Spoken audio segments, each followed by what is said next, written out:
ಖುಷಿ ವ್ಲಾಗ್ಸ್ ಕನ್ನಡ. ಎಲ್ಲರೂ ಹೇಗಿದ್ದೀರಾ? ಐ ಹೋಪ್ ಎಲ್ಲರೂ ಚೆನ್ನಾಗಿದ್ದೀರಾ ಅಂತ ಅಂದ್ಕೊಳ್ತೀನಿ. ಇವತ್ತು ಬುಧವಾರ ಬೆಳಗಿನ ಜಾವ 5 ಗಂಟೆ ಆಗಿದೆ. ಈಗ ನಾನು ವ್ಲಾಗ್ನ ಶುರು ಮಾಡ್ಕೊಳ್ತಾ ಇದ್ದೀನಿ. ಏನಕ್ಕೆ ಇವತ್ತು ಇಷ್ಟು ಬೇಗ ಎದ್ದು ರೆಡಿಯಾಗಿ ವ್ಲಾಗ್ನ ಶುರು ಮಾಡ್ತಾ ಇದ್ದೀನಿ ಅಂದರೆ, ಊರಿಗೆ ಹೋಗ್ತಾ ಇದ್ದೀನಿ. ಹಾಗಾಗಿ ಊರಿನ ವ್ಲಾಗ್ನ ಮಾಡ್ಕೊಳ್ಳೋಣ ಅಂತ ಹೇಳಿ ವ್ಲಾಗ್ನ ಶುರು ಮಾಡಿದೆ. ಊರಿಗೆ ಯಾಕೆ ಅಂತ ಹೇಳಿದ್ರೆ, ನಿಮಗೆ ವ್ಲಾಗ್ನ ಪೂರ್ತಿಯಾಗಿ ನೋಡಿ ಆವಾಗ ಗೊತ್ತಾಗುತ್ತೆ ನಾನು ಯಾಕೆ ಇವತ್ತು ಊರಿಗೆ ಹೋಗ್ತಾ ಇದ್ದೀನಿ ಅಂತ ಹೇಳ್ಬಿಟ್ಟು. ಇವತ್ತು ನನ್ನ ಹಸ್ಬೆಂಡ್ ಬರ್ತಾ ಇಲ್ಲ, ಅವ್ರಿಗೆ ಕೆಲಸಕ್ಕೆ ಸ್ವಲ್ಪ ಲೀವ್ ಕೊಡಲಿಲ್ಲ, ಹಾಗಾಗಿ ಅವರು ಬರ್ತಿಲ್ಲ. ನಾನು ಒಬ್ಬಳೇ ಹೊರಡ್ತಾ ಇರೋದು. ಹಾಗೆ ಅವ್ರಿಗೆ ಬೆಳಗಿನ ತಿಂಡಿ ಹಾಗೆ ರಾತ್ರಿ ಊಟ ಎಲ್ಲನೂ ರೆಡಿ ಮಾಡಿಟ್ಬಿಟ್ಟು ನಾನು ಕೂಡ ರೆಡಿಯಾಗಿ ಹೊರಡ್ತಾ ಇರೋದು. ರೆಸಿಪಿನ ಯಾವುದನ್ನು ಕೂಡ ಶೂಟ್ ಮಾಡ್ಕೊಳ್ಳೋಕ್ಕಾಗಿಲ್ಲ. ಆ ದಾಲ್ ಒಂದು ಶೂಟ್ ಮಾಡ್ಕೊಂಡಿದ್ದೀನಿ, ಟೈಮ್ ಆಗೋಗ್ಬಿಡುತ್ತೆ ಅಂತ ಹೇಳ್ಬಿಟ್ಟು ರೆಸಿಪಿನೆಲ್ಲ ಶೂಟ್ ಮಾಡ್ಕೊಳ್ಳಿಲ್ಲ. ಹಂಗೆ ತೋರಿಸ್ತೀನಿ ಏನೇನು ಅಡುಗೆ ಮಾಡಿದ್ದೀನಿ ಅಂತ ಹೇಳ್ಬಿಟ್ಟು. ವಿಡಿಯೋನ ಕಂಪ್ಲೀಟಾಗಿ ನೋಡಿ. ಇಷ್ಟ ಆದರೆ ಪ್ಲೀಸ್ ಒಂದು ಲೈಕ್ ಮಾಡಿ. ಇನ್ನು ಯಾರಾದರೂ ನನ್ನ ಚಾನಲ್ನ ಸಬ್ಸ್ಕ್ರೈಬ್ ಮಾಡದೆ ನೋಡ್ತಾ ಇದ್ದರೆ ಪ್ಲೀಸ್ ಸಬ್ಸ್ಕ್ರೈಬ್ ಮಾಡ್ಕೊಂಡು ನೋಡಿ. ಹಾಗೆ ಏನೇನು ತಿಂಡಿ ಮತ್ತು ಅಡುಗೆ ಮಾಡಿದ್ದೀನಿ ಅಂತ ಹೇಳ್ಬಿಟ್ಟು ಹಂಗೆ ತೋರಿಸ್ತೀನಿ, ಬನ್ನಿ. ನನ್ನ ಹಸ್ಬೆಂಡ್ ಮಧ್ಯಾಹ್ನ ಬೇಗ ಬರ್ತೀನಿ ಅಂತ ಹೇಳಿದ್ದಾರೆ. ಕೆಲಸ ಎಲ್ಲ ಮುಗಿಸ್ಕೊಂಡು ಬೇಗ ಬಂದು ಶಾಪ್ ಓಪನ್ ಮಾಡ್ತೀನಿ ಅಂತ ಹೇಳಿದ್ರು. ಹಂಗಾಗಿ ಅದರಲ್ಲಿ ರೈಸ್ ಮಾಡಿದ್ದೀನಿ. ಅಕಸ್ಮಾತ್ ಬಂದರೆ ಮಧ್ಯಾಹ್ನ ಮನೇಲೇ ಊಟ ಮಾಡ್ಕೊಳ್ತಾರೆ ಅಂತ ಹೇಳ್ಬಿಟ್ಟು. ಅವ್ರಿಗೆ ಮೊಟ್ಟೆ ಪಲ್ಯ ಅಂದರೆ ತುಂಬ ಇಷ್ಟ, ಹಾಗಾಗಿ ಸ್ವಲ್ಪ ಮೊಟ್ಟೆ ಪಲ್ಯ ಮಾಡಿದ್ದೀನಿ ಬೆಳಗಿನ ತಿಂಡಿಗೆ. ಮೊಟ್ಟೆ ಪಲ್ಯ ಮಾಡಿಬಿಟ್ಟು ಸ್ವಲ್ಪ ಪಾಲಕ್ ಚಪಾತಿ ಮಾಡಿದ್ದೀನಿ. ಮೊಟ್ಟೆ ಪಲ್ಯಗೆ ಪಾಲಕ್ ಚಪಾತಿ ಚೆನ್ನಾಗಿರುತ್ತೆ. ಅವ್ರಿಗೆ ಚಪಾತಿ ಜೊತೆಗೆ ಮೊಟ್ಟೆ ಪಲ್ಯ ಅಂದರೆ ತುಂಬ ಇಷ್ಟಪಟ್ಟು ತಿಂತಾರೆ, ಹಾಗಾಗಿ ಅದನ್ನೇ ಮಾಡಿದೆ. ಸ್ವಲ್ಪ ಮಜ್ಜಿಗೆ ಮಾಡಿದ್ದೀನಿ. ಚಪಾತಿ ಮೊಟ್ಟೆ ಪಲ್ಯ ಎಲ್ಲ ಈಟಲ್ವಾ, ಹಾಗಾಗಿ ಇವಾಗ ಬಿಸಿಲು ಬೇರೆ ಜಾಸ್ತಿ. ನಾನೊಂದು ಸ್ವಲ್ಪ ತೊಗೊಳ್ಳೋಣ, ಹಾಗೆ ಅವ್ರಿಗೂ ಮಜ್ಜಿಗೆ ಆಗುತ್ತೆ ಅಂತ ಹೇಳ್ಬಿಟ್ಟು ಮಜ್ಜಿಗೆ ಮಾಡಿಟ್ಟಿದ್ದೀನಿ. ಹಾಗೆ ಇಲ್ಲಿ ಮಾಮೂಲಿ ಕ್ಯಾರೆಟ್ ಮತ್ತು ಸೌತೆಕಾಯಿ ಎಲ್ಲನೂ ಕಟ್ ಮಾಡಿ ಇಟ್ಟಿದ್ದೀನಿ. ಇನ್ನು ಮಧ್ಯಾಹ್ನಕ್ಕೆ ಅಂತ ಹೇಳ್ಬಿಟ್ಟು ಪಲ್ಯ ಮಾಡಿದ್ದೀನಿ. ಕಾಬೂಲ್ ಕಡಲೆದು ಸ್ವಲ್ಪ ಹಂಗೆ ಒಗ್ಗರಣೆ ಮಾಡಿದೆ ಅಷ್ಟೇ. ಏನಾದರೂ ಮಧ್ಯಾಹ್ನ ಊಟ ಮಾಡಿಲ್ಲ ಅಂದರೆ ನೈಟ್ ಇದನ್ನೇ ಬಿಸಿ ಮಾಡಿಕೊಂಡು ಊಟ ಮಾಡ್ತಾರೆ. ಅಕಸ್ಮಾತ್ ಏನಾದರೂ ಮಧ್ಯಾಹ್ನ ಬೇಗ ಬಂದರೆ ಮಧ್ಯಾಹ್ನ ಊಟ ಮಾಡ್ಕೊಳ್ತಾರೆ. ಇದಕ್ಕೆ ನಾನು ಅನ್ನಕ್ಕೆ ದಾಲ್ ಮಾಡಿದ್ದೀನಿ. ಇದು ಬಾಂಬೆ ದಾಲ್ ಅಥವಾ ಪಾಲಕ್ ದಾಲ್ ಅಂತ ಹೇಳ್ತಾರೆ. ನಮ್ಮ ಅಜ್ಜಿ ನನಗೆ ಹೇಳ್ಕೊಟ್ಟಿದ್ರು. ಅಜ್ಜಿ ಅಂದರೆ ನಮ್ಮ ತಾತ ಇದ್ದಾರಲ್ಲ, ಅವರ ತಮ್ಮನ ಹೆಂಡ್ತಿ. ಅವರು ಬಾಂಬೆಯಲ್ಲಿದ್ದರು ಮೊದಲು. ಅಲ್ಲಿ ಸ್ಪೆಷಲ್ಲಾಗಿ ಇದನ್ನು ಮಾಡ್ತಾರೆ ಅಂತ ಹೇಳ್ಬಿಟ್ಟು ನಮಗೆ ಈ ರೆಸಿಪಿನ ಆವಾಗ ಹೇಳ್ಕೊಡ್ತಾಯಿದ್ರು. ಹಾಗಾಗಿ ನಾನಿವತ್ತು ಅದನ್ನು ಟ್ರೈ ಮಾಡಿದ್ದೀನಿ. ಟೇಸ್ಟ್ ಯಾವ ಥರ ಬಂದಿದೆ ಅಂತೇಳಿ ನಿಜವಾಗ್ಲೂ ನನಗೆ ಗೊತ್ತಿಲ್ಲ. ನನ್ನ ಹಸ್ಬೆಂಡ್ಗೆ ಫೋನ್ ಮಾಡಿ ಕೇಳಬೇಕು ಯಾವ ಥರ ಇದೆ ಅಂತ ಹೇಳ್ಬಿಟ್ಟು. ಒಂದು ಸ್ವಲ್ಪ ಜಾಸ್ತಿ ಕ್ವಾಂಟಿಟಿಲೇ ಮಾಡಿದ್ದೀನಿ, ಯಾಕಂದರೆ ಮಧ್ಯಾಹ್ನಕ್ಕೂ ಸ್ವಲ್ಪ ರಾತ್ರಿಗೂ ಆಗುತ್ತೆ ಅಂತ ಹೇಳ್ಬಿಟ್ಟು. ಅದ್ರ ಜೊತೆಗೆ ಮಾಮೂಲಿಯಾಗಿ ಬಾಯ್ಲ್ಡ್ ರೈಸ್ ಮಾಡಿದ್ದೀನಿ. ಕುಕ್ಕರಲ್ಲೇ ಇಟ್ಟಿದ್ದೀನಿ, ತೆಗ್ದಿಡೋಕ್ಕಾಗಲಿಲ್ಲ, ಟೈಮ್ ಆಗಿಬಿಟ್ಟಿದೆ. ಆಮೇಲೆ ಬಂದು ಅವರೇ ಇಟ್ಕೊಳ್ತಾರೆ ಅಂತ ಹೇಳ್ಬಿಟ್ಟು ಇಲ್ಲಿ ಕುಕ್ಕರಲ್ಲೇ ಇಟ್ಟಿದ್ದೀನಿ. ಒಂದು ಗ್ಲಾಸಷ್ಟು ಅವ್ರಿಗೆ ಮಾಡಿದ್ರೆ ಕರೆಕ್ಟಾಗಿ ಆಗುತ್ತೆ ಒನ್ ಟೈಮ್ಗೆ ಅಂದ್ಬಿಟ್ಟು ಒಂದೇ ಒಂದು ಗ್ಲಾಸ್ ಮಾಡಿದ್ದೀನಿ. ಇನ್ನು ನಾನು ಸ್ವಲ್ಪ ಮಜ್ಜಿಗೆ ತೊಗೊಳ್ಬೇಕು. ನನಗೆ ಈ ಥರ ಎಲ್ಲಿಗಾದರೂ ಹೋದರೆ ನೀರಿರಬೇಕು, ಇಲ್ಲಾಂದರೆ ಮಜ್ಜಿಗೆ ಇರಬೇಕು. ಅಲ್ಲ, ನಾನು ಹೊರಗಡೆ ಜ್ಯೂಸೆಲ್ಲ ತೊಗೊಳಕ್ಕೆ ಹೋಗಲ್ಲ ಅಲ್ವಾ, ಹಾಗಾಗಿ ಇವಾಗ ಬೇರೆ ಸೆಕೆ ಆಗ್ತಾ ಇರುತ್ತೆ ಜಾಸ್ತಿ. ಅದಕ್ಕೆ ಮಜ್ಜಿಗೆನೇ ತೊಗೊಂಡು ಹೋಗೋಣ ಅಂತ ಹೇಳ್ಬಿಟ್ಟು ಸ್ವಲ್ಪ ಜಾಸ್ತಿನೇ ಮಜ್ಜಿಗೆನ ಮಾಡ್ಕೊಂಡಿದ್ದೀನಿ. ಇನ್ನು ಇವಾಗ ಬೆಳಗಿನ ಜಾವ ಅಷ್ಟೇ, ಆದರೂ ಎಷ್ಟು ಸೆಕೆ ಆಗ್ತಾ ಇದೆ ಅಂದರೆ ತುಂಬಾ ಸೆಕೆ ಆಗ್ತಾ ಇದೆ. ಇನ್ಮೇಲೆ ಹೆಂಗೆ ಇರುತ್ತೆ ಅಲ್ವಾ. ಇನ್ನು ಅಡುಗೆ ಮಾಡೋದೇ ಸ್ವಲ್ಪ ಕಷ್ಟ ಅಂತಲೇ ಹೇಳ್ಬೋದು. ಅಡುಗೆ ಮನೆಯಲ್ಲಿ ಜಾಸ್ತಿ ಹೊತ್ತು ನಿಂತ್ಕೊಂಡು ಅಡುಗೆನೇ ಮಾಡೋಕ್ಕಾಗಲ್ಲ, ಸೆಕೆ ಆಗ್ತಿರುತ್ತಲ್ಲ. ಬೇಗ ಅಡುಗೆ ಮನೆಯಿಂದ ಹೊರಗಡೆ ಬಂದ್ಬಿಡಪ್ಪ ಅಂತ ಅನ್ನಿಸ್ತಾ ಇರುತ್ತೆ. ಇವತ್ತೊಂದು 3/4 ಗಂಟೆಯಲ್ಲಿ ಇಷ್ಟೆಲ್ಲ ಅಡುಗೆನ ಮುಗಿಸ್ಬಿಟ್ಟೆ. ನಿಂತ್ಕೊಳ್ಳೋಕ್ಕಾಗಲಿಲ್ಲ ಇಲ್ಲಿ, ಬೇಗ ಮಾಡಿಬಿಡೋಣ ಅಂತ ಹೇಳಿ ಬೇಗನೆ ಮುಗಿಸ್ಕೊಂಡ್ಬಿಟ್ಟೆ. ನಾನು ಸ್ವಲ್ಪ ಮಜ್ಜಿಗೆ ಹಾಕ್ಕೊಂಡಿದ್ದೀನಿ. ನೀರೇನು ತೊಗೊಳ್ತಾ ಇಲ್ಲ, ಬರೀ ಮಜ್ಜಿಗೆ ತೊಗೊಂಡಿದ್ದೀನಿ ಅಷ್ಟೇ. ಒಂದು 2 ಅವರ್ ಅಲ್ವಾ, 2.5 ಅವರ್ 3 ಅವರ್ ಆಗ್ಬೋದು ಊರಿಗೆ ಹೋಗೋ ಅಷ್ಟರಲ್ಲಿ, ಹಾಗಾಗಿ ತೊಗೊಂಡಿಲ್ಲ. ಅಯ್ಯೋ, ಇದು ಲೀಕ್ ಆಗ್ತಾ ಇದೆಯಲ್ಲ.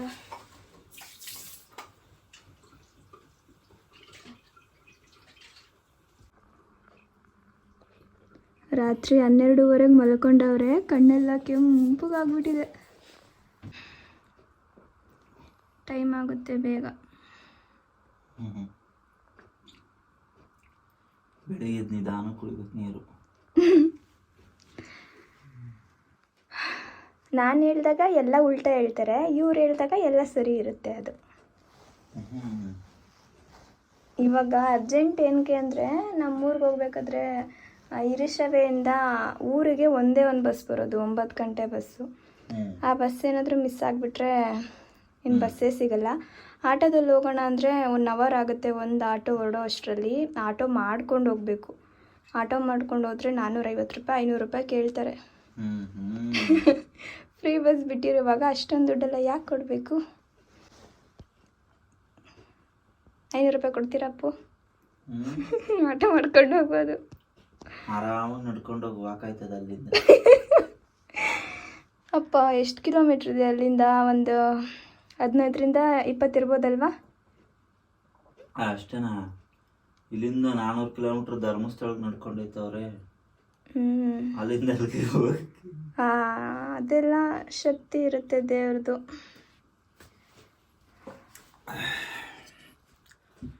ಮರಿ ಏನು ನಡ್ಕೊಂಡು ಹೋಗಲ್ಲ ಬಾ ಮರಿ. ನಾನು ಟೋಪಿ ಎಲ್ಲ ಹಾಕಲ್ಲ, ಬೇಡ.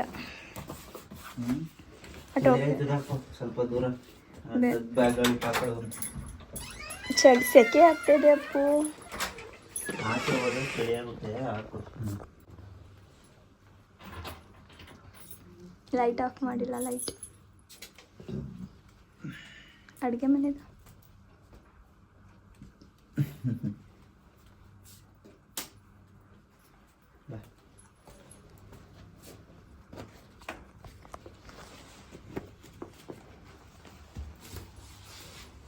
ಇನ್ನು 5:20 ನಾವು ಮನೆಯಿಂದ ಹೊರಟು ನಾವು ಬಸ್ ಸ್ಟಾಪ್ಗೆ ಹೋದ ತಕ್ಷಣ ಅಲ್ಲಿ ಬಸ್ ಕೂಡ ಸಿಕ್ತು. ಹಾಗಾಗಿ ಬೇಗನೆ ನಾನು ಊರಿಗೆ ಹೋದೆ ಅಂತಲೇ ಹೇಳ್ಬೋದು. ಇನ್ನು ನಾನು ಪಾಲಕ್ ದಾಲ್ ರೆಸಿಪಿನ ಶೇರ್ ಮಾಡ್ತೀನಿ ಅಂತ ಹೇಳಿದ್ನಲ್ಲ, ಆ ಕ್ಲಿಪ್ಪಿಂಗ್ನ ಕೂಡ ಇಲ್ಲಿ ಆ್ಯಡ್ ಮಾಡಿದ್ದೀನಿ, ನೀವು ನೋಡ್ಬೋದು.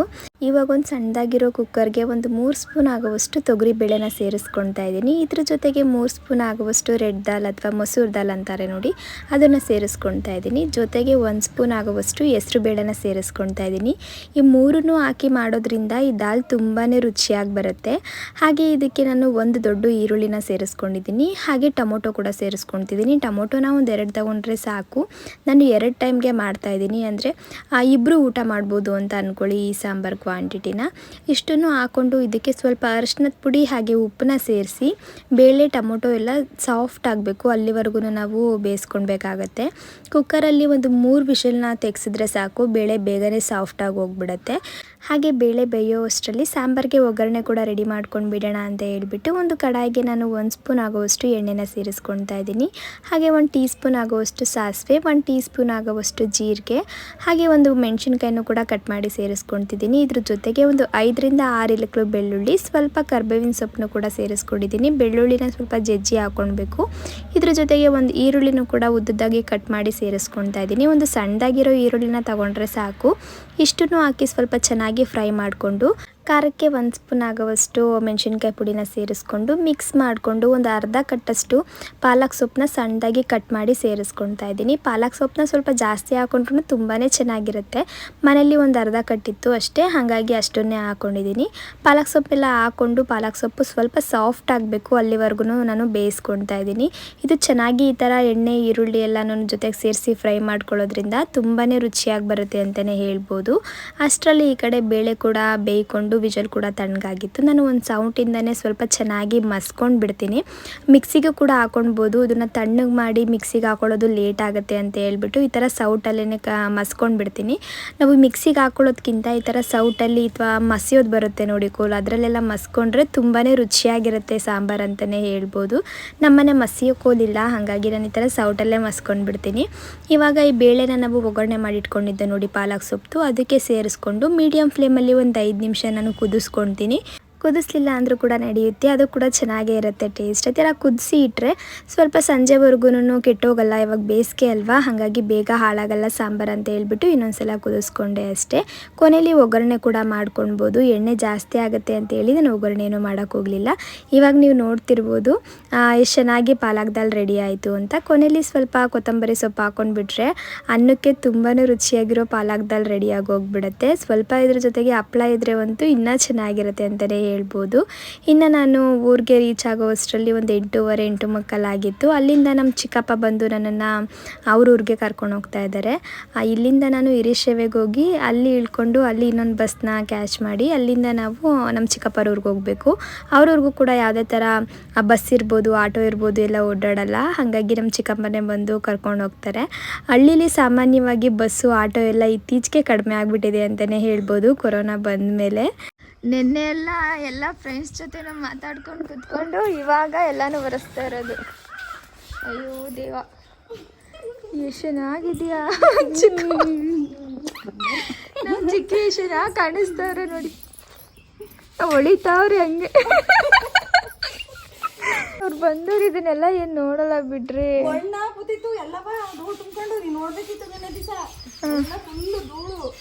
ನೆನ್ನೆ ಚಿಕ್ಕಪ್ಪ ಫೋನ್ ಮಾಡಿದಾಗ ಅಲ್ಲ ಚಿಕ್ಕಿ ಫೋನ್ ಮಾಡಿದಾಗ ಅವ್ರ ಫ್ರೆಂಡ್ಸ್ ಜೊತೆ ಎಲ್ಲ ಮಾತಾಡ್ಕೊಂಡು ಆರಾಮಾಗಿದ್ರು.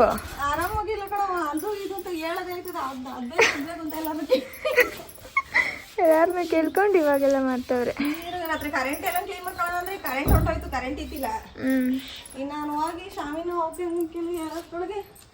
ಶಾಮಿನ ಹಾಕ್ಸ್ತಿದ್ದೀರಾ?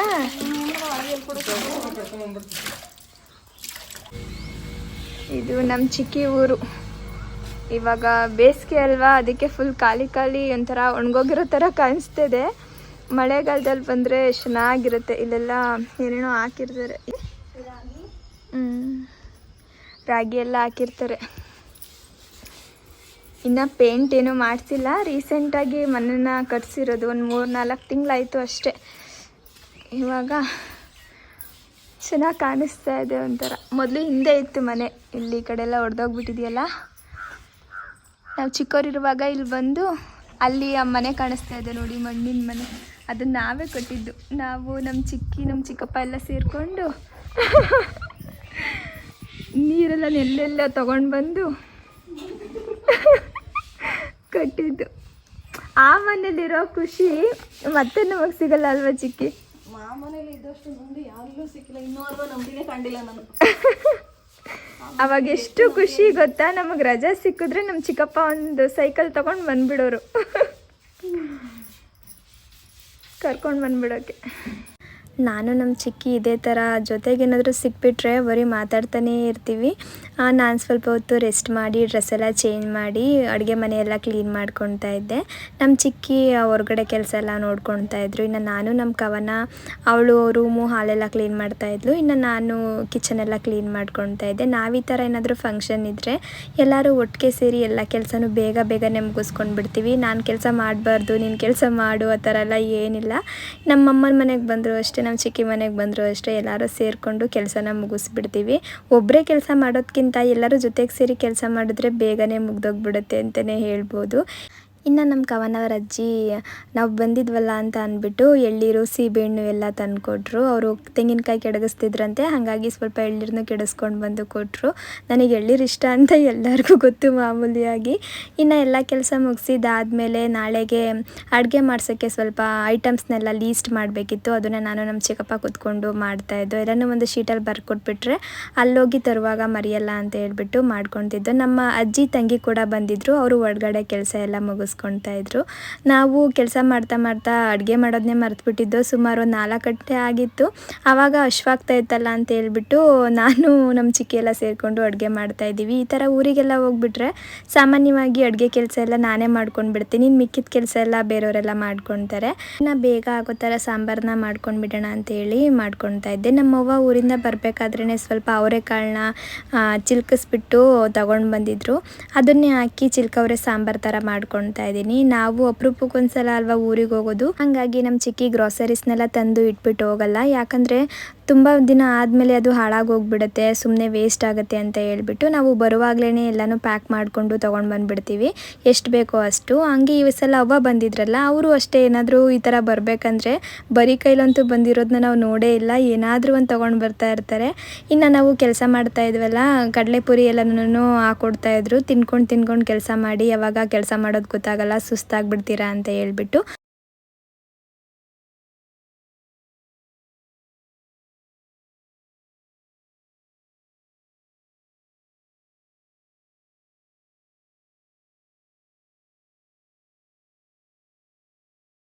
ಇನ್ನು ಬೇಗ ಬೇಗ ಅಡುಗೆ ಎಲ್ಲ ಮುಗಿಸ್ಕೊಂಡು ಊಟ ಎಲ್ಲ ಮಾಡಿ ಎಲ್ಲ ಕೆಲಸ ಮುಗಿಸ್ಕೊಂಡಿದ್ದಾದಮೇಲೆ ಸಂಜೆ ಮೇಲೆ ಸ್ವಲ್ಪ ಹೊತ್ತು ಹೊರಗಡೆ ಕೂತಿದ್ದೋ. ನಮ್ಮವ್ವ ಕೂಡ ಬಂದರು. 4 ಗಂಟೆ ಬಸ್ಗೆ ಅವ್ರ ಊರಿಂದ ಅವ್ರು ಬಂದರು. ಅಂದರೆ ನಮ್ಮ ಅಮ್ಮನ ಅಮ್ಮ ಇವರು, ನಮ್ಮ ಚಿಕ್ಕಿಗೂ ಕೂಡ ಅಮ್ಮ. ಇನ್ನೊಬ್ಬರು ತೋರಿಸೋದ್ನಲ್ಲ ಅವರು ಇವ್ರ ತಂಗಿ ಆಗಬೇಕು. ಎಲ್ಲರೂ ಬಂದ್ರಲ್ಲ ಅಂತ ಹೇಳ್ಬಿಟ್ಟು ಹೊರಗಡೆ ಕೂತ್ಕೊಂಡು ಮಾತಾಡ್ತಾ ಇದ್ದು. ನಮ್ಮವ್ವ ನಮಗೆಲ್ಲ ಏನು ಹೇಳ್ತಾಯಿದ್ರು ಅಂತ ಕೇಳಿಸ್ಕೊಳ್ಳಿ, ಅದನ್ನು ಕೂಡ ಇಲ್ಲಿ ಆ್ಯಡ್ ಮಾಡ್ತೀನಿ. ನೀನು ಹಾಕೊಳಕ್ಲ ಇಲ್ಲಪ್ಪ, ನಾವು ಅದಕ್ಕೆ ಬೆಳ್ಳಿ ಅಷ್ಟೇ. ಹೆಂಗವ ಹಾಕೊಳ್ಳೋದು? ತಿನ್ನ ಹಾಕೊಂಡು ಹಾಕೋದು, ತಿನ್ನ ಹಾಕೊಂಡು ಎಲ್ಲ ಹಂಗೆ ಹೋಗು. ಹಿಂಗೆ ಹಾಕೊಂಡ್ರೆ ಚೈನ ಹೋಯ್ತಿತ್ತಲ್ಲ. ಈಗ ಹಿಂಗೆ ಕಟ್ ಮಾಡಿದ್ರು ಇಲ್ಲಿ ಸಿಗಿ ಹಾಕೊಂಡಿರ್ತಾವ. ಹಿಂಗೆ ಪಿನ್ ಹಾಕಿರೋ ಹಾಕೊಳ್ಳಿಕ್ಕೆ ಹಾಕಿ ಮೇಲೆ ಬಟ್ಟೆ ಹಾಕೊಡ್ರೆ ಇವಳು ಸರಿ ಹಾಕೊಳ್ಳಿ. ಇಲ್ಲಿ ಕಟ್ ಮಾಡಿದ್ರು ಸಿಗಿ ಹಾಕೊಂಡಿರ್ತಾವೆ. ತಕ್ಷಣ ಹೋಗ್ಕಲ್ಲ ಕೊಳ್ಕೊಬಿಟ್ಟು ಮನೆ ಜನ ಕೋಳಿಗೆಲ್ಲ ಅದಕ್ಕೆ ನಾನು ಮನೆ ಹೇಳ್ದೆ ಅವ್ರಿಗೆ ಮುಂದೆ ಏನು ಬೇಡಿ ಅಂತ ಚಿನ್ನ ಮಾಡ್ಸ್ಕೊಬೋದು, ಎಲ್ಲ ಮಾಡ್ಕೊಡ್ರು ಐತೆ ಅಂತವ. ಈಗೆಲ್ಲ ಧೈರ್ಯಗಾರ ಹೋಗ್ಬೇಕದು ಹೋಗು, ಹೌದು ದುಡ್ಡುದ್ದ ಹೋಯ್ತು ಮಾಡ್ಸ್ಕೊಳ್ಳೋಣ ಅಂತ. ಈಗೆಲ್ಲ ಧೈರ್ಯಗಾರ ಹೆಣ್ತಿನ ಹೊರಗೆ ಹೋದ್ರು. ಹೆಣ್ಮಕ್ಳು ಇರಲಿ ಎಲ್ಲ ಬುದ್ಧಿವಂತರಾಗಿ ತಿನ್ನ ಹಾಕಿರ್ಬೋದು. ಈಗ ಎಲ್ಲ ತಗೊಂಡು ಅನ್ವಾಸ್ ಮಾಡಿ ಯಾಕೆ ಮಾಡ್ತಾರೆ ನೋಡು. ಚಿನ್ನ ನಿಮ್ಮ ಪರ್ಸು ದುಡ್ಡಿಂದು ನಿಮ್ಮ ಚಿನ್ನಗಳು ಜಾಪಾನಾಗ ಇಟ್ಕೊಳ್ಳಿ ಅಂತ ಹೇಳಕ್ಕೆ ಹಾಕಬೇಕು. ನಮ್ಮವ್ವ ನಾನು ನೋಡೇ ಹೇಳ್ತಾ ಇರೋದು. ನಾನು ಯಾರು ಹೇಳೋದು ಹಂಗಯ್ಯ. ಈಗ ಚೈನ ಹೋಯ್ತಿತ್ತಲ್ಲ ಅಪಾಯಿಂಟ್ ಕೊಸ್ಕೊಡಿದ್ರು ಇರೋದು. ನಾಳೆ ಒಂದು 4 ಪಿನ್ನ ತಗೊಂಡು ಜೋಡಿಸ್ಕೊಳ್ಳಿ. ಸುಮ್ಮನಿರವ. ಕರಿದಾರ ಹಾಕೊಡು, ತಿನ್ನ ಹಾಕೊಡು, ಹೆಣ್ಮಕ್ಳು ಮಡಿಕೋಬೇಕು ಚೋಟಾಗಿ. ಊರಿನಲ್ಲಿ ಹೆಚ್ಚು ಮಾಡಿದ್ರು ಬರ್ಕೊಳ್ಳಿ. ನಾನು ಹಾಕೊಂಡಿದ್ದೀನಿ ಕರೀತಾರೆ ಇಲ್ಲಿ. ಕರೀತಾರೆ ಈ ಸರಿ ನೀನು ಹಾಕೊಂಡು ಸ್ಪೆಷಲ್ ನಾಗಣ್ಣ ಇಲ್ಲ ಈಗ ಅಯ್ಯೋ ಹುಡುಗ ಚಿಕ್ಕ ವಯಸ್ಸಿನ ಸತ್ತ ನಾನು.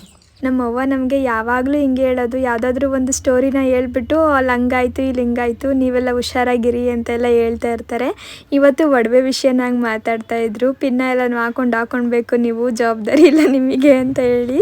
ಹಾಗೆ ವ್ಲಾಗ್ನ ಕಂಟಿನ್ಯೂ ಮಾಡೋಕ್ಕಾಗಲೇ ಇಲ್ಲ. ರಾತ್ರಿ ಕಳೆದೇ ಹೋಯ್ತು, ಎಷ್ಟು ಬೇಗ ಆಯಿತು ಅಂತಲೇ ಗೊತ್ತಾಗಲಿಲ್ಲ. ಇನ್ನು ಬೆಳಗ್ಗೆ ನಾನು ವ್ಲಾಗ್ನ ಕಂಟಿನ್ಯೂ ಮಾಡಿದೆ.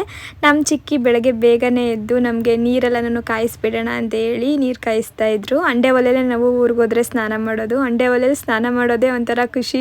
ಆ ಥರ ಬಿಸಿನೀರು ನಾವಿಲ್ಲಿ ಗೀಝರಲ್ಲಿ ಈಟ್ರಲ್ಲಿ ಎಲ್ಲ ಮಾಡಿಕೊಂಡ್ರು ಕೂಡ ಸಿಗಲ್ಲ. ಹಾಗೆ ಇನ್ನು ಅಡುಗೆಗೆ ಭಟ್ರೆಲ್ಲ ಬಂದಿದ್ದರು. ನಮ್ಮ ಚಿಕ್ಕಪ್ಪ ಎಲ್ಲನೂ ರೆಡಿ ಮಾಡಿಕೊಡ್ತಾಯಿದ್ರು. ನಮ್ಮವ್ವ ಹೊರಗಡೆ ಕಸ ಗುಡಿಸೋದು ಈ ಥರ ಕೆಲಸ ಎಲ್ಲ ಇರುತ್ತಲ್ಲ ಊರಲ್ಲಿ, ಆ ಕೆಲಸ ಎಲ್ಲ ಮಾಡ್ತಾಯಿದ್ರು. ಇನ್ನು ರಾತ್ರಿ ನಾವು ಮಲಗುವಾಗ ಈ ಜೇನೇ ಇರಲಿಲ್ಲ. ಬೆಳಗ್ಗೆ ಎದ್ದು ನೋಡಿದ್ರೆ ಮನೆ ಬಾಗಿಲಲ್ಲೇ ಜೇನು ಕಟ್ಬಿಟ್ಟಿದೆ. ಇದೇ ಒಂದು ದೊಡ್ಡ ಇಶ್ಯೂ ಆಗೋಯ್ತು. ಇದನ್ನೇ ಎಲ್ಲರೂ ಮಾತಾಡ್ತಾಯಿದ್ರು, ಏನು ಮಾಡೋದು ಅಂತ ಹೇಳಿ. ಆಮೇಲೆ ಒಂದು ಅರ್ಧ ಗಂಟೆಗೆಲ್ಲ ಅವ್ರ ಪಾಡ್ಗೆ ಅವು ಎದ್ದು ಹೋಗ್ಬಿಟ್ಟು ಯಾರಿಗೂ ತೊಂದರೆನೂ ಕೊಡಲಿಲ್ಲ, ನಾವು ಅವಕ್ಕೆ ತೊಂದರೆ ಮಾಡಲಿಲ್ಲ. ಯಾವುದೇ ಪ್ರಾಣಿ ಆಗಿರ್ಬೋದು ಅಥವಾ ಯಾವುದೇ ಪಕ್ಷಿ ಆಗಿರ್ಬೋದು, ನಾವು ಅವಕ್ಕೆ ಏನೂ ತೊಂದರೆ ಮಾಡಿಲ್ಲ ಅಂದರೆ ಅವು ಕೂಡ ನಮಗೇನು ತೊಂದರೆ ಮಾಡಲ್ಲ ಅಲ್ವಾ. ಅದು ಇವತ್ತು ಸತ್ಯ ಅಂತಲೇ ಅನ್ನಿಸ್ಬಿಡ್ತು ನನಗೆ. ಎಷ್ಟು ಬೇಗ ಅವು ಹೋಗ್ಬಿಟ್ಟು ಗೊತ್ತಾ, ಅವಕ್ಕೂ ಕೂಡ ಅರ್ಥ ಆಯಿತು ಅಂತ ಅನಿಸುತ್ತೆ. ಇಲ್ಲೇನೋ ನಡೀತಾ ಇದೆ, ನಾವು ಇರಬಾರ್ದು ಅಂತ ಹೇಳ್ಬಿಟ್ಟು. ನಿಜವಾಗ್ಲೂ ನನಗೆ ಆಶ್ಚರ್ಯನೇ ಆಗೋಯಿತು, ಎಷ್ಟು ಬೇಗ ಹೋಗ್ಬಿಟ್ಟು ಇವು ಅಂತ ಹೇಳ್ಬಿಟ್ಟು. ಇನ್ನು ಅಡುಗೆ ಮಾಡೋಕ್ಕೆ ಭಟ್ರು ಕೂಡ ಬಂದರು. ಅವರು ಒಲೆಗೆ ಸ್ವಲ್ಪ ಪೂಜೆ ಮಾಡಿಕೊಟ್ಬಿಡವ, ಆಮೇಲೆ ನಾನು ಅಡುಗೆ ಶುರು ಮಾಡ್ಕೊಳ್ತೀನಿ ಅಂತ ಹೇಳಿದ್ರು. ಸರಿ ಅಂದ್ಬಿಟ್ಟು ನಾನು ಕೂಡ ಪೂಜೆ ಎಲ್ಲ ಮಾಡಿಕೊಟ್ಟೆ. ಇನ್ನು ನನ್ನ ತಮ್ಮ ಎಲ್ಲ ಅವರು ನೈಟೇ ಬಂದರು. ಅವರು ರಜಾ ಇರಲ್ಲ ಅವನಿಗೂ ಅಂತ ಹೇಳ್ಬಿಟ್ಟು ಒಂದೇ ಒಂದು ದಿನ ರಜಾ ಹಾಕ್ಬಿಟ್ಟು ಅವನು ಕೂಡ ಪಾಪ ರಾತ್ರಿನೇ ಬಂದುಬಿಟ್ಟ. ಅವನು ತರಕಾರಿ ಎಲ್ಲನೂ ಕಟ್ ಮಾಡಿ ಕೊಡ್ತಾ ಇದ್ದ. ನಮ್ಮ ದರ್ಶು, ಇವನು, ನಮ್ಮ ಅವ್ವ ಎಲ್ಲರೂ ಸೇರಿಕೊಂಡು ತರಕಾರಿ ಎಲ್ಲ ಕಟ್ ಮಾಡಿಕೊಡ್ತಿದ್ರು. ಒಬ್ಬರೇ ಭಟ್ರಿಗೆ ಹೇಳಿದ್ದು, ಅವರೊಬ್ರಿಗೆ ಪಾಪ ಕಷ್ಟ ಆಗುತ್ತೆ ಅಂತ ಹೇಳ್ಬಿಟ್ಟು ಎಲ್ಲರೂ ಸೇರಿ ಮಾಡ್ಕೊಳ್ತಾ ಇದ್ರು. ಇನ್ನು ಈ ಕಡೆ ಶಾಮಿಯನ್ನು ಹಾಕೋರೆಲ್ಲ ಬಂದಿದ್ದರು. ಅವರು ಕೂಡ ಕೆಲಸ ಎಲ್ಲನೂ ಮುಗಿಸ್ಕೊಟ್ರು. ಇನ್ನು ನಿಮಗೂ ಕೂಡ ಈಗಾಗಲೇ ಗೊತ್ತಾಗಿರುತ್ತೆ ಅನ್ಕೋತೀನಿ ನಾನು ಯಾಕೆ ಊರಿಗೆ ಬಂದಿರೋದು ಅಂತ ಹೇಳಿ. ನನ್ನ ಕಸಿನ್ ಸಿಸ್ಟರ್ದು ಹೂ ಮುಡ್ಸೋ ಶಾಸ್ತ್ರ ಇದೆ, ಹಾಗಾಗಿ ನಾವು ಊರಿಗೆ ಬಂದಿದ್ದು. ಇನ್ನು ಇದು ನಮ್ಮ ಚಿಕ್ಕಿ ಅವ್ರದ್ದೇ ದೇವಸ್ಥಾನ. ಅವ್ರು ಈ ಥರ ಏನೇ ಕಾರ್ಯನ ಮಾಡಬೇಕಾದ್ರೂ ಕೂಡ ಮೊದಲು ಹೋಗಿ ಅಲ್ಲಿ ಪೂಜೆ ಮುಗಿಸ್ಕೊಂಡು ಬಂದು ಆಮೇಲೆ ಕಾರ್ಯನ ಶುರು ಮಾಡ್ತಾರೆ. ಇವತ್ತು ಕೂಡ ಹೋಗಿ ಪೂಜೆ ಎಲ್ಲ ಮುಗಿಸ್ಕೊಂಡು ಬಂದರು. ಅವರು ಬರೋ ಅಷ್ಟರಲ್ಲಿ ಈ ಕಡೆ ಹುಡುಗನ ಮನೆಯವರೆಲ್ಲ ಬಂದಿದ್ದರು. ಅವ್ರು ಬಂದು ಎಲ್ಲನೂ ರೆಡಿ ಮಾಡ್ಕೊಂಡು ಇದ್ರು. ನಿಮಗೆ ಗೊತ್ತಿರುತ್ತಲ್ಲ, ಏನಾದರೂ ಒಂದು ಫಂಕ್ಷನ್ ಅಂತ ಹೇಳಿದ್ಮೇಲೆ ತುಂಬ ಕೆಲಸ ಇರುತ್ತೆ, ಟೈಮ್ ಯಾವ ಥರ ಹೋಗುತ್ತೆ ಅನ್ನೋದೇ ಗೊತ್ತಾಗಲ್ಲ. ಇವತ್ತು ಕೂಡ ಸೇಮ್ ಅದೇ ಥರ ಆಯಿತು. ಇನ್ನು ಅವರೆಲ್ಲ ಬಂದಮೇಲೆ ಅವರು ಆ ಶಾಸ್ತ್ರ ಎಲ್ಲ ಮಾಡೋಕ್ಕೆ ಶುರು ಮಾಡಿಕೊಂಡ್ರು. ಹೂ ಮುಡ್ಸೋ ಶಾಸ್ತ್ರದ್ದೆಲ್ಲ ನನಗೆ ಕಂಪ್ಲೀಟ್ ವಿಡಿಯೋನ ಕ್ಯಾಪ್ಚರ್ ಮಾಡ್ಕೊಳಕ್ಕಾಗಲಿಲ್ಲ, ಯಾಕಂದರೆ ಎಲ್ಲರೂ ಅವ್ರದ್ದೇ ಕೆಲಸದಲ್ಲಿ ಬ್ಯುಸಿ ಇದ್ದರು. ಯಾರ ಕೈಲಿ ಕ್ಯಾಮ್ರಾ ಕೊಡೋದು ಅನ್ನೋದೇ ನನಗೆ ಗೊತ್ತಾಗಲಿಲ್ಲ. ಹಂಗಾಗಿ ಯಾರ ಕೈಲೂ ಕೂಡ ಕೊಡೋಕ್ಕೆ ಹೋಗಲಿಲ್ಲ. ಆದಷ್ಟು ನನ್ನ ತಮ್ಮನೇ ಸ್ವಲ್ಪ ವಿಡಿಯೋನ ಮಾಡಿಕೊಟ್ಟ. ಅವನು ಅಲ್ಲಿ ಅಡುಗೆ ಕೆಲಸದಲ್ಲಿ ಬ್ಯುಸಿ ಆಗಿಬಿಟ್ಟಿದ್ದ, ಬಂದವ್ರಿಗೆಲ್ಲ ಊಟ ಬಡಿಸೋದ್ರಲ್ಲಿ ಬ್ಯುಸಿ ಆಗಿಬಿಟ್ಟಿದ್ದ. ಹಾಗಾಗಿ ಅವನಿಗೂ ಕೂಡ ಜಾಸ್ತಿ ವಿಡಿಯೋನ ಕ್ಯಾಪ್ಚರ್ ಮಾಡ್ಕೊಳಕ್ಕಾಗಿಲ್ಲ ಅಂತ ಅನಿಸುತ್ತೆ. ಈ ಕಡೆ ಶಾಸ್ತ್ರಕ್ಕೆಲ್ಲ ರೆಡಿ ಮಾಡ್ಕೊತಾ ಇದ್ರು.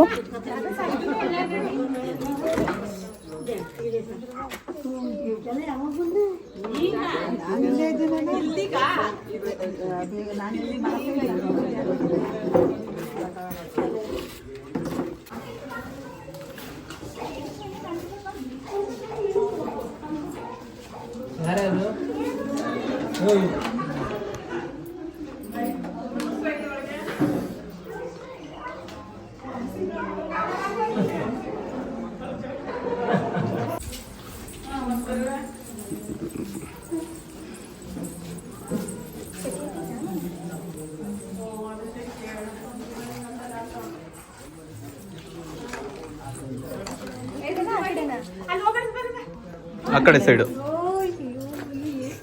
ಆ ಕಡೆ ಸೈಡು, ಆ ಕಡೆ ಅಕ್ಕ.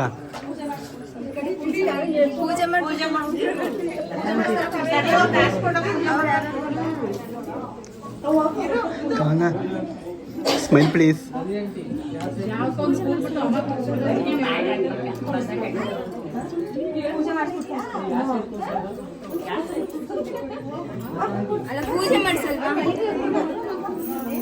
ಅಲ್ಲಿ ಸ್ವಲ್ಪ ಗಲಿಬಿಲಿ ಆಗ್ತಾಯಿತ್ತು. ಅಂದರೆ ನಮಗೆಲ್ಲ ಗೊತ್ತಿರಲಿಲ್ಲ ಯಾವ ಥರ ಶಾಸ್ತ್ರ ಮಾಡೋದು, ಹೆಂಗೆ ಮೊದಲು ಹುಡುಗಿನ ಕೂರಿಸ್ಬೇಕಾ ಅಥವಾ ಪೂಜೆ ಮಾಡಿ ಕೂರಿಸ್ಬೇಕಾ ಅಂತ ಎಲ್ಲ ಹೇಳ್ಬಿಟ್ಟು.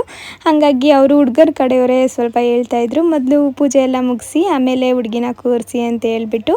ಆಮೇಲೆ ಒಂದು 9 ಜನ ಮುತ್ತೈದೆಯರು ಬಂದು ಈ ಥರ ಕುಂಕುಮ ಎಲ್ಲ ಕೊಟ್ಟು ಅಲ್ಲಿರೋ ತಟ್ಟೆಗೆಲ್ಲ ನಮಸ್ಕಾರ ಮಾಡಿಸ್ಬೇಕಿತ್ತಂತೆ. ಇದಕ್ಕೆಲ್ಲ ನನಗೆ ಏನು ಹೇಳ್ತಾರೆ ಅಂತ ನಿಜವಾಗ್ಲೂ ಗೊತ್ತಿಲ್ಲ. ಮೊದಲು ಒಂದು 5 ಜನ ಹುಡುಗರ ಮನೆಯವರು ಶಾಸ್ತ್ರ ಮಾಡಬೇಕಿತ್ತಂತೆ, ಆಮೇಲೆ ಹುಡುಗಿ ಮನೆಯವರು 4 ಜನ ಶಾಸ್ತ್ರ ಮಾಡಬೇಕಂತೆ. ಟೋಟಲಾಗಿ ಒಂದು 9 ಜನ ಈ ಥರ ಹೂ ಮುಡಿಸಿ ಶಾಸ್ತ್ರ ಮಾಡಬೇಕು ಅಂತ ಹೇಳಿದ್ರು. ಹಾಗಾಗಿ ಎಲ್ಲರೂ ಕೂಡ ಮಾಡ್ತಾಯಿದ್ದು. ಆಮೇಲೆ ನಾನು ಕೂಡ ಹೋಗಿ ಮಾಡಿದೆ. ನಿಜವಾಗ್ಲೂ ನಂಗೆ ಇದು ಗೊತ್ತೇ ಇರಲಿಲ್ಲ. ನಮ್ಮ ಕವನನೇ ನನಗೆ ಹೇಳ್ಕೊಡ್ತಾ ಇದ್ಲಿ ಈ ಥರ ಕೊಡು ಅಂತ ಹೇಳ್ಬಿಟ್ಟು.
ಇನ್ನು ತಟ್ಟೆ ಬದಲಾಯಿಸೋ ಶಾಸ್ತ್ರ ಅದೆಲ್ಲ ಇರುತ್ತಲ್ಲ ಅದನ್ನು ಕೂಡ ಒಳಗಡೆ ಮಾಡ್ತಾಯಿದ್ರು. ಅದನ್ನು ಕೂಡ ಸ್ವಲ್ಪ ಕ್ಯಾಪ್ಚರ್ನ ಮಾಡಿಕೊಂಡೆ, ನನಗೆ ಪೂರ್ತಿಯಾಗಿ ಮಾಡ್ಕೊಳಕ್ಕಾಗಲಿಲ್ಲ.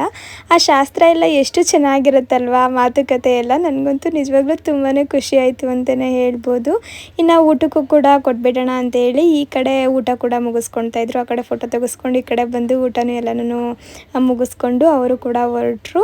ಇನ್ನು ನಾವು ಅವ್ರ ಮನೆಗೆ ಹೋಗಬೇಕಿತ್ತು, ಹಾಗಾಗಿ ಅವರು ಕೂಡ ಬೇಗನೆ ಹೊರಡ್ತಾ ಇದ್ರು. ನಾವಿಲ್ಲಿ ಶಾಸ್ತ್ರದ ಪ್ರಕಾರ ಕಳಿಸ್ಬೇಕಂತೆ, ಅದೇನೇನೋ ಶಾಸ್ತ್ರ ಇರುತ್ತೆ ಅದನ್ನೆಲ್ಲ ನಮ್ಮ ಚಿಕ್ಕಿ ಹೇಳ್ತಾಯಿದ್ರು. ಸ್ವಲ್ಪ ನಾವು ಅವ್ರಿಗೆ ಏನಾದ್ರೂ ಹಣ್ಣು ಹಂಪಲನ್ನೆಲ್ಲ ಬಾಗಿಲಿಗೆ ತಂದು ಕೊಡಬೇಕಂತೆ, ಅವರು ಬಾಗಿಲಿಂದ ಈಸ್ಕೊಂಡು ಹೋಗ್ಬೇಕಂತೆ ಅಂತೇಳಿ. ಅದನ್ನೆಲ್ಲ ನಿಜವಾಗ್ಲೂ ನನಗೆ ಕ್ಯಾಪ್ಚರ್ ಮಾಡ್ಕೊಳ್ಳೋಕ್ಕೆ ಆಗಲಿಲ್ಲ. ಅದನ್ನೆಲ್ಲ ಮಾಡ್ಕೊಂಡಿದ್ರೆ ಚೆನ್ನಾಗಿರೋದು ಅಂತೇಳಿ ಇವಾಗ ಅನ್ನಿಸ್ತಾ ಇದೆ. ನಮ್ಮ ಅಣ್ಣ ನಮ್ಮ ಮಾಮ ಎಲ್ಲ ರೇಗಿಸ್ತಾ ಇದ್ರು, ವಿಡಿಯೋ ಮಾಡ್ಕೊಂಡು ನಿಂತ್ಕೊಂಡು ಬಿಡ್ತೀಯ ಯಾವಾಗ ನೋಡಿದ್ರು ಅಂತ ಹೇಳ್ಬಿಟ್ಟು. ಇನ್ನು ಅವರೆಲ್ಲ ಹೊರಟ ಮೇಲೆ ಇವಾಗ ನಿಜವಾಗ್ಲೂ ಕೆಲಸ ಇರೋದು ಅಂತಲೇ ಹೇಳ್ಬೋದು. ಎಲ್ಲ ತೊಳೆಯೋ ಕೆಲಸ ಇರ್ಬೋದು, ಪಾತ್ರೆ ಎಲ್ಲ ಎತ್ತಿಡೋ ಕೆಲಸ, ಆ ಕೆಲಸ ಈ ಕೆಲಸ ಅಂತೇಳಿ ಈಗಲೇ ಸ್ವಲ್ಪ ಜಾಸ್ತಿ ಕೆಲಸ. ಇನ್ನು ನಾನು ನನ್ನ ತಮ್ಮ ಸ್ವಲ್ಪ ಮಾತಾಡ್ತಾ ಇದ್ದು, ಹಂಗೆ ಇದನ್ನು ಕ್ಯಾಪ್ಚರ್ ಮಾಡಿಕೊಂಡೆ. ಇಲ್ಲೂ ಕೂಡ ನಮ್ಮ ಮಾಮ ಬಂದು ರೇಗಿಸ್ತಾ ಇದ್ರು, ಯಾವಾಗ ನೋಡಿದ್ರು ವಿಡಿಯೋ ಮಾಡ್ತಾ ಇರ್ತೀಯಲ್ಲ ನೀನು ಅಂತ ಹೇಳ್ಬಿಟ್ಟು. ಹಂಗಾಗಿ ಅದನ್ನು ಮ್ಯೂಟ್ ಮಾಡಿದ್ದೀನಿ. ಇನ್ನಿಲ್ಲಿ ಹಂಗೆ ಒಂದು ಸ್ವಲ್ಪ ವಿಡಿಯೋ ಮಾಡ್ಕೊಳ್ಳೋಣ ಅಂತೇಳಿ ಹಂಗೆ ಮಾಡ್ಕೊಳ್ತಾ ಇದ್ದೆ. ಬ್ಲೌಸ್ ಡಿಸೈನ್ ಯಾವ ಥರ ಇದೆ ಅಂತ ತೋರಿಸೋಣ ಅಂತೇಳಿ ವಿಡಿಯೋನ ಕ್ಯಾಪ್ಚರ್ ಮಾಡ್ಕೊತಿದ್ದೆ. ಅಷ್ಟರಲ್ಲಿ ನಮ್ಮ ಅಣ್ಣ ನಮ್ಮ ಮಾಮ ಅವರೆಲ್ಲ ಬಂದುಬಿಟ್ಟು ರೇಗಿಸ್ತಾ ಇದ್ರು. ಮತ್ತೆ ವಿಡಿಯೋ ಮಾಡೋ ಶುರು ಮಾಡ್ಕೊಂಡ್ಬಿಟ್ಟೆನವ ನೀನು ಅಂತ ಹೇಳ್ಬಿಟ್ಟು. ಹಂಗಾಗಿ ನಾನು ಅದನ್ನು ಅಲ್ಲೇ ಕಟ್ ಮಾಡಿಬಿಟ್ಟೆ, ನಾನು ಕಂಟಿನ್ಯೂ ಮಾಡೋಕ್ಕೆ ಹೋಗಲಿಲ್ಲ. ಇನ್ನು ನಮಗೂ ಕೂಡ ತುಂಬಾ ಹಶ್ವಾಗಿ ಹೋಗ್ಬಿಟ್ಟಿತ್ತು. ಸುಮಾರು ಒಂದು 2:30-3 ಗಂಟೆ ಆಗಿತ್ತು. ಬೆಳಗ್ಗೆ ಬೇರೆ ಆ ಟಿಫನ್ ಕೂಡ ಸರಿಯಾಗಿ ಮಾಡಿರಲಿಲ್ಲ ನಾವು ಕೆಲಸದ ಬ್ಯುಸಿಲಿ. ಹಾಗಾಗಿ ನಾವು ಕೂಡ ಊಟ ಮುಗಿಸ್ಕೊಂಡು ಬಿಡೋಣ ಅಂತೇಳಿ ಊಟಕ್ಕೆ ಕೂತ್ಕೊಂಡು, ಊರವ್ರದ್ದು ಎಲ್ಲ ಊಟ ಆದಮೇಲೆ ಇನ್ನು ಹುಡುಗರು ಮನೆಯವರೆಲ್ಲ ಹೋದ್ಮೇಲೆ ನಾವು ಊಟಕ್ಕೆ ಕೂತ್ಕೊಂಡಿದ್ದು. ಹಾಗಾಗಿ ಎಲ್ಲ ಖಾಲಿಯಾಗಿ ಹೋಗ್ಬಿಟ್ಟಿತ್ತು. ಸ್ವಲ್ಪನೇ ಇತ್ತು. ಟೇಸ್ಟ್ ನೋಡೋಕ್ಕೆ ಅಂತಾರಲ್ಲ ಆ ಥರ ಎಲ್ಲದ್ರದ್ದು ರುಚಿ ನೋಡ್ತಾ ಇದ್ದೋ ನಾವು. ಅಂದರೆ ಪಲಾವು, ರೈಸು ಇದೆಲ್ಲ ಇತ್ತು. ಸೈಡ್ ಡಿಶ್ ಇರುತ್ತಲ್ಲ, ಪಲ್ಯ, ಸ್ವೀಟು, ಕೋಸಂಬರಿ ಅದೆಲ್ಲ ಖಾಲಿಯಾಗಿ ಹೋಗ್ಬಿಟ್ಟಿತ್ತು. ಎಲ್ಲರಿಗೂ ಸ್ವಲ್ಪ ಆಗ್ತಾಯಿದ್ರು. ಅದನ್ನು ನಾವು ರೇಗಿಸ್ತಾ ಇದ್ದೋ, ಕೊನೆಯಲ್ಲಿ ಊಟಕ್ಕೆ ಕೂತ್ಕೊಳ್ಬಾರ್ದು, ಎಲ್ಲ ಖಾಲಿಯಾಗಿ ಹೋಗ್ಬಿಟ್ಟಿರುತ್ತೆ ಅಂತ ಹೇಳ್ಬಿಟ್ಟು. ಏನೋ ಒಂಥರ ಇವತ್ತು ಚೆನ್ನಾಗಿತ್ತು ದಿನ ಅಂತಲೇ ಹೇಳ್ಬೋದು. ಅಪರೂಪಕ್ಕೊಂದಿನ ಎಲ್ಲರೂ ಈ ಥರ ರಿಲೇಟಿವ್ಸ್ ಸೇರಿದಾಗ ಅಲ್ಲಿ ಖುಷಿನೇ ಬೇರೆ ಇರುತ್ತೆ.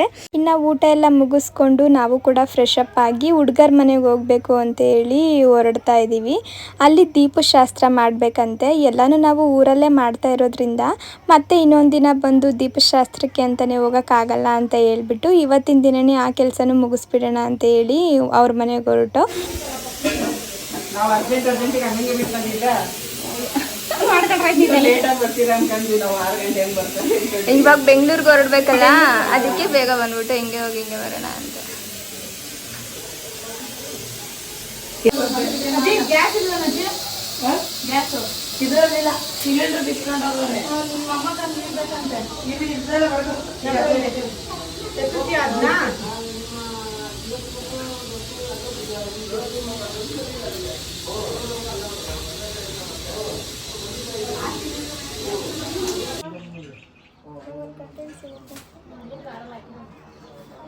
ಏನಕ್ಕ ಗಿಡ ಏನು ಬಿಡೋದೇ ಇಲ್ಲ ಅಂತೀಯಲ್ಲ, ಅದನ್ನು ತಿಂತೀಯಾ?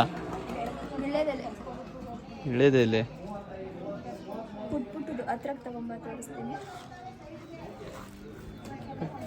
ಚಿಕ್ಕವು. ಇಲ್ಲೊಂದು ಸ್ವಲ್ಪ ಇದೆ, ಅಲ್ಲೊಂದು ಸ್ವಲ್ಪ ಹಾ.